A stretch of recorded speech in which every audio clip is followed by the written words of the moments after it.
Good evening. If you're listening in bed with tired eyes and an overthinking brain, you may find this oddly soothing. I'm Thomas, and maybe you already know me from other stories in this channel. I used to work in a medieval castle, long enough to see how back in those days, love could be used as leverage, punishment, or political glue. Tonight, I'll tell you what happened when a noblewoman dared to say, "I want out." We'll talk about loopholes, lies, quiet rebellions, and how this brave woman got away with it all in a time where women have no voice, no power, and no hope. And if something in this story tugs at you, only if you liked it, leave a comment for the writer, Clara Finch. She says all stories still deserve a soul. Her name was Sibylla, and like most noble daughters born in 1319, her life was mapped out long before she learned to spell her own name. By the time she was 8 years old, her marriage had already been discussed over roast goose and wine-stained ledgers. The negotiations began not with her wishes or feelings, of course, but with acreage. Specifically, the small tract of barley fields that bordered her father's estate, which her future husband's uncle had been eyeing for years. Sibylla had 3 older brothers, which meant she was not expected to inherit land. But she could be used to secure land, and that made her valuable. Her dowry included a single silver goblet, a bolt of woolen cloth, and the promise of 2 dairy cows, once the livestock recovered from the hoof plague that had swept through the region. In return, her father requested that the groom's family forgive an old gambling debt and add a small orchard to the marriage contract. The bridegroom, Roland, was 16. He had already failed at his apprenticeship with the local reeve, been dismissed from a minor clerical post in the bishop's household, and was, by all accounts, more interested in hawking than husbandry. But his family still had influence, and enough gold to make problems disappear. Roland never met Sibylla before the wedding, nor did he ask to. The betrothal contract was signed between Sibylla's father, Lord Edric, and Roland's older cousin, a rotund man with thinning hair and a taste for figures. The deal was struck in the corner of the great hall, between a chess game and a drunken wager involving the cook and a rooster. Sibylla, meanwhile, was upstairs, braiding her doll's hair and humming a song she barely understood. The church, of course, approved the union. The priest who would eventually perform the ceremony had never spoken to Sibylla either.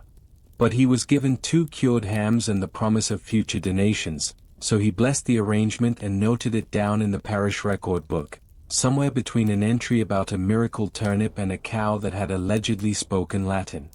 On the day of the wedding, Sibylla was dressed in white linen and a pale blue surcoat embroidered with her mother's crest, a thistle wrapped in ivy.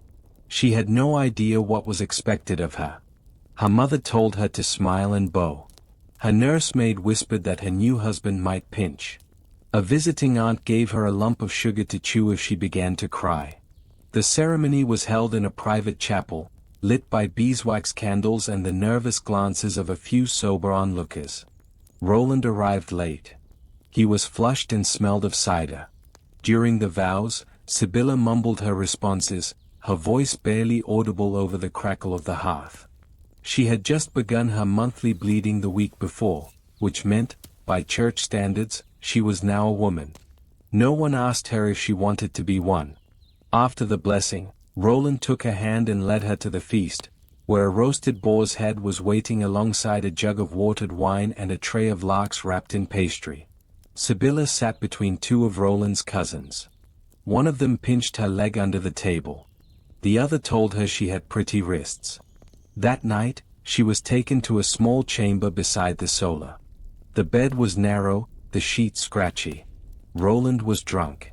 The door was locked from the outside, a not uncommon practice in noble households where consummation had to be confirmed by a family witness. And so, that was how it began for Lady Sibylla. She was 14. He was nearly 30. She hadn't spoken more than 2 sentences to him. And her dowry included 3 acres of vineyard and a tapestry that her grandmother once bled into while embroidering St. Margaret. She said nothing on the ride to his estate. Just stared at the reins in her lap. They dressed her like a gift and handed her off like a debt. And well, I saw her once before she left. Passed her in the corridor with her mother. She looked back just once, over her shoulder, at the corridor that led to her old life. And then she disappeared down the hall. Like a letter sealed and delivered. I know in your time, people say the honeymoon phase lasts a year, maybe two. And then comes the slow descent into mismatched toothbrushes, silent dinners, and emotional unavailability. But in Sibylla's case, the descent was quicker. And louder. You see, her husband, Sir Aldrich of Lismere, was not the gallant knight her father imagined. He arrived on their wedding day wearing a doublet that still smelled of last night's ale, and when he lifted Sibylla's veil, the first thing he said was, "You'll do." She was 14. He was 37. The wedding feast lasted 3 days. Sibylla said later she barely remembered any of it, just the weight of the necklace he gave her, his mother's, and the way his hand never left the small of her back. Not in affection, but possession. For the first year, Sibylla wrote letters home, polite ones. She thanked her father for the fine dowry linens. She told her younger sister that married life was interesting. And she described Aldrich as moody, but dutiful. That was code. Historically, noblewomen were expected to obey their husbands in all things, and that included tolerating violence. Canon law acknowledged that men had the right to correct their wives, a phrase so vague it could mean anything from scolding to starvation. And it often did. Sibylla quickly learned that bruises healed faster than pride. But worse than the bruises was the silence. There were no rights to privacy. Servants knew everything. Midwives gossiped. Even confessors, sworn to secrecy, sometimes hinted at a wife's shame over supper. The pressure to produce an heir was immediate. Sibylla's chambers were lined with icons of Saint Anne and the Virgin Mary. Women were brought in to brew fertility tonics, deer antlers steeped in wine, herbs meant to warm the womb, and, in one case, powdered vulture bone. She pretended to drink that one. And then gave it to the dog instead. But months passed. Then years. Nothing. Now, here's where things get interesting, or rather, unfair. Infertility in medieval times was nearly always blamed on the woman. Even when the husband was ancient, ill, or had taken one too many jousting lances to the wrong area, the assumption was that the wife's womb was barren. Or cursed. Some priests claimed that if a woman had sinned in thought, not action, just thought, she could close her own womb by offending God. One friar told Sibylla to sleep with a wooden crucifix beneath her pillow and pray without pride or impatience each night. Another told her to stop eating onions. Because apparently, salvation is fragile, but dietary humility is key. 3 years in, Sibylla had produced no children. Her husband stopped visiting her chamber. Gossip started. She was seen in the chapel daily, not because she was more devout, but because she was hoping for a miracle. The early years of Sibylla's marriage were marked by what many would politely call silence. Not the good kind, not peaceful, not gentle. The kind of silence that comes from being dismissed, disregarded, and shut away. She moved into her husband's estate at 14, bringing with her a dowry of 3 trunks, 2 cows, and a vineyard her father never intended to part with. But once she arrived, she was little more than property, passed from one household ledger to another. Her husband, Edric, a man nearly twice her age and half as charming as his portrait, had no patience for her.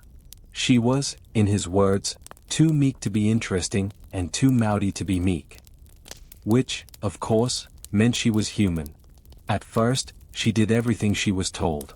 Learned how he liked his bread cut, how to embroider his family's crest, how to stand beside him at church without looking either proud or pitiful. And of course, she tried to give him children. Tried desperately. But months passed. Then years. No blood. No babies. And in a world where a woman's worth was measured in heirs, she began to vanish. When Edric realized no sons were coming, he did what many noblemen of the day found terribly convenient: he left. Off to the Crusades, or so he claimed. In truth, it was likely a mistress in the south, or debts he needed to outrun. Either way, Sibylla was left alone, not free, of course. Just alone. Stuck in his estate, under the supervision of his cruel mother and bitter sister, who reminded her daily that she had failed at the one thing she was bought for. They took her clothes, limited her food. She was forbidden from riding her horse. And when she asked to write to her own family, the steward claimed the ink had frozen. In August, women in Sibylla's position were often kept in this kind of social limbo, not widows, not wives, not anything that held legal weight. Just shame. Then Sibylla learned of annulment rules. That happened the same way many women of her status did, quietly, and through the margins of power. Not in church sermons. Not from her husband. And certainly not from any priest offering spiritual guidance. But from the servants who overheard noble gossip, from the bored wife of a visiting knight, and, most importantly, from her childhood nurse, now a trusted maid in the household, a woman who had seen 3 noble girls vanish into annulled marriages and knew that loopholes existed, if one was desperate, clever, and lucky. She learned of the sacred reasons the church might accept: consanguinity, precontracts, impotence, and the unsacred methods required to prove them. A friend of a friend had bribed a priest with a rare relic. A cousin had claimed her betrothed was actually her spiritual brother, because they were baptized by the same monk. Someone else had produced a forgotten engagement document that predated the marriage. These weren't stories told in public. They were whispered beside washing basins, murmured while unpinning hair, passed along through servants' daughters and wet nurses. And Sibylla listened. She listened, and she remembered. Canon law created more hoops than a tavern fire juggler. For Sibylla, getting out of this marriage wasn't about love or suffering. It was about loopholes. She needed grounds for annulment. And not just sad ones. Valid ones. The church didn't care that he'd left her. Or that she was hungry. Or that she cried at night in a cold bed that used to belong to a ghost of a man. So she got creative. Somehow she learned that annulment loopholes included consanguinity, we're too closely related. Impotence, he can't perform. Precontract, I promised someone else before him. Sibylla opted for the third. One rainy spring morning, her cousin miraculously discovered a pre-marriage contract in the attic, signed, sealed, and dated 6 months before her wedding to Edric. It was addressed to a suitor named Roderick, a boy Sibylla had once danced with at a feast and who had since taken vows as a monk. He was more surprised than anyone to find himself legally back in the picture. The church demanded proof, including testimony, letters, and, in cases of impotence, yes, inspections of the most uncomfortable kind. Sibylla, thankfully, avoided those. Her petition went to the bishop, along with a small fortune in bribes. Some say his cousin received a new dairy cow. Others whisper about a golden comb. Either way, the process began. And dragged on. For 5 years. But Sibylla didn't stop there. She added embellishments to her story. Claimed visions. Said God told her in a dream that Edric was cursed. At one point, she collapsed in court, moaning about fainting spells caused by her husband's sins. The bishop's scribe took notes. The bishop's sister wept. In the end, the annulment was granted. Her dowry returned. And, somehow, her landholdings doubled. The bishop blessed the documents. His sister dried her eyes. And Sibylla left the courtroom with a strange calm, not joy, exactly, but relief threaded with calculation. Because she knew exactly what to say. Exactly when to faint. Exactly how much to offer, and to whom. She had learned from watching someone else fail, a woman she knew briefly, Helene. Sibylla and Helene were not friends. But they knew each other. They had exchanged glances in the corridors. Quiet nods during feast days. 2 noble women bound not by affection, but by the quiet recognition of shared circumstances. And Sibylla had watched, closely, as Helene tried, and failed, to do the very thing she herself would attempt years later. Helene's marriage had unraveled quickly. Her husband, a bore of a man with a temper and little else, had left bruises on more than just her arms. After 3 years without a child and no news of a pregnancy, rumors began to swirl. She sought an annulment, citing impotence. A bold move, and a risky one. Because in the 14th century, impotence wasn't proven with a quiet whisper behind church doors. It was proven with a public bedroom trial. Yes, that was a real thing. Under church law, if a wife claimed her husband couldn't perform, a tribunal could be called. Witnesses gathered, midwives, priests, even male neighbors, and the couple was ordered to attempt intercourse under observation. In some cases, doctors would inspect the man beforehand, sometimes in front of officials. The bedroom was not always literal, but the humiliation was very real. Sibylla remembered how the whispers echoed through the halls. Helene had petitioned the bishop. Her husband protested. His family bribed the local abbot. And one cold winter morning, the trial took place. There were no candles lit that night in the women's quarters. No music. Just the sounds of shifting chairs, muffled laughter from the men sent to observe, and the quiet weeping of a woman who had been forced to make her pain public. When it was over, the verdict was indecisive. Her husband claimed performance. The witnesses disagreed. But the church refused to rule in her favor. Helene's annulment was denied. Her dowry vanished into her husband's estate. Her voice, already quiet, went silent. A month later, she was sent to a convent for spiritual reflection. Sibylla never saw her again. And she never forgot. She remembered every detail. The silence that followed. The way the other women began speaking softer around priests. How they looked away when certain names were mentioned. So when it came time for her own petition, Sibylla did not cite impotence. She cited a precontract. She cited consanguinity. And she offered bribes with a smile, not shame. She collapsed at the right moment. She cried in front of the right witnesses. She avoided the bedroom trial entirely. And when her annulment was granted, she didn't just walk away with her dignity. She walked away with twice the land she'd entered with. But even as she celebrated, she thought of Helene. For Sibylla the lesson was clear: some women fought the system. Others learned how to bend it. The annulment of Sibylla's marriage was granted but took 5 years. 5 years of bribes, letters, testimonies, forged family trees, and the occasional theatrical collapse in the bishop's hall. 5 years where Sibylla was still legally bound. Still watched. Still whispered about. Imagine a modern divorce dragging on through 3 governments, 2 recessions, and the invention of 3 new kinds of bread. That's how long it took. But eventually, it ended. Her dowry returned. Her lands doubled, no one quite knows how. There were rumors of a forgotten clause in her late uncle's will, or maybe just a very persuasive notary with a soft spot for fainting women. And then, what?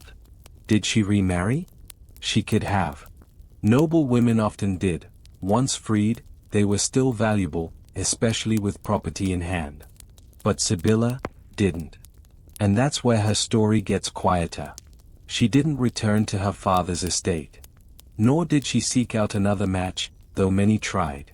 A widow with land was like a ripe pear in autumn, everyone wanted a bite. But Sibylla said no. Instead, she stayed on the outer edge of the village, near the forest line, in a modest stone cottage that had once belonged to her wet nurse. She took in orphan girls. Paid a widow to teach them letters. Kept bees. Grew rosemary. She'd come into town twice a month for the market shopping, always dressed plainly, always with her own coin. She was polite to the bishop's man when he passed. But never smiled.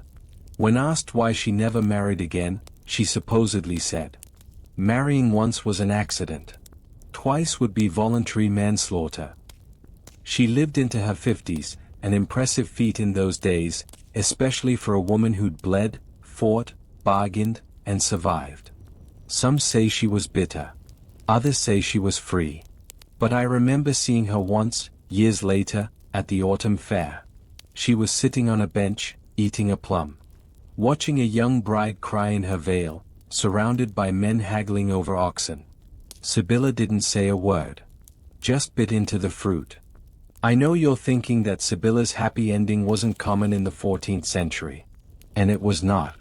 For every woman who escaped her marriage, through annulment, death, or quiet rebellion, there were hundreds who stayed. Stayed because they had no money, because they had children, because they were isolated, or because no one ever told them they had another option. Medieval marriage was not a romantic partnership. It was a legal and religious contract, enforced not by affection or compatibility but by property, paternity, and patriarchy. The Church did not permit divorce in the way we understand it today. Marriage was considered indissoluble once consummated, a sacred bond sealed by God. The only way out was through annulment, which, by its nature, claimed that the marriage had never legally existed. But to reach that claim, a woman had to prove some technical fault, consanguinity, impotence, coercion, or pre-existing contracts. Most women, of course, had no means to even begin such a process. Many never dared to try. Not because they didn't suffer, but because suffering was normalized. A woman's body was not considered her own. Her place was beside her husband, no matter how cruel, absent, or incompetent he might be. The canon law of the Church did not recognize spousal abuse as valid grounds for annulment. A man could beat his wife until she broke ribs or bled from the scalp, and still the Church would urge patience and forgiveness. After all, they said, a wife should suffer as Christ suffered, silently, and with grace. Some women spent years waiting for a husband who had abandoned them. Men went to war, to sea, to the city, and never returned. And yet their wives were not considered widows. Without proof of death, a woman remained legally married, unable to remarry or even reclaim her dowry. The law did not protect her. It bound her. And it was written by those who would never live under it. Others were sent back to their fathers' homes, disgraced. If a marriage failed to produce an heir, the woman was often blamed, regardless of whether her husband was capable of fathering a child. Barrenness was a stain that followed her. In some communities, women who had been married and returned were treated with suspicion, seen as defective, cursed, or disobedient. One of the most degrading methods for resolving marital disputes was the public bedroom trial. In cases where impotence was claimed, couples were sometimes forced to consummate their marriage in front of witnesses, physicians, clerics, and legal scribes. Curtains might be drawn around the bed, but observers would listen. Listen for movement. For groans. For silence. The man would later be examined, medically, spiritually, and humiliatingly, to determine if he was truly incapable. Some trials included painful procedures or magical tests, such as placing holy relics near the genitals to provoke divine reaction. If he failed, the Church might grant an annulment. If he succeeded, the woman had to return to him, no matter how mortifying the ordeal. In the records that survive, scattered ecclesiastical court rolls, personal letters, accounts from scribes and bishops, we find traces of these women. One claimed that her husband disappeared during a hunt and never returned. Another wrote that her husband came home drunk every night and threatened to drown their children. A third petitioned for annulment after discovering that her husband had secretly married another woman in a different village. Her case was dismissed for lack of evidence. She lived out her days on her brother's land, quietly raising pigs. And then there were those who went mad. Not the theatrical madness that inspired poetry, but the slow unraveling of a mind left alone too long. Some were confined in religious houses, others locked in attics. A few were simply forgotten. There are no happy endings in most of these accounts. There is only endurance. A quiet, grinding kind of strength. And when we compare this to modern times, to the stories of women today still fighting for legal protection, still judged for leaving toxic marriages, still afraid of what will happen to their children, we realize that the echoes are not faint. They are loud. They are recent. Even now, women are shamed for divorcing. Called selfish, ungrateful, unstable. Courts sometimes doubt their testimony. Communities close ranks around abusers. The old belief that a woman should endure, not escape, still lingers in the cracks of our laws and the corners of our families. But there is also something else. Something Sibylla knew. Something every woman who stayed, and watched, and listened, knew. That knowledge is survival. And survival is not a failure. It is an act of resistance. In the end, history forgets the names of those who stayed. But they shaped the world all the same. They passed down stories, raised children, buried secrets, and sometimes, when the candle was out and no one was watching, whispered truths into the dark. That's why we remember them now. Not to rewrite their endings, but to carry their stories forward. Because some stories still deserve a soul. If you're still awake, I hope that by now, you're nearly drifting off. And that somewhere along this quiet walk through history, you felt the weight of these stories. Because even centuries later, across countries, castles, and kitchens, the truth remains, women's lives have always been bound together. By the silence they were forced to keep. By bravery from which no one has been rewarded. And by the stories that almost disappeared. Until someone chose to remember. Thank you for listening. Until the next story. Good night. Script written by Clara Finch, because some stories still deserve a soul.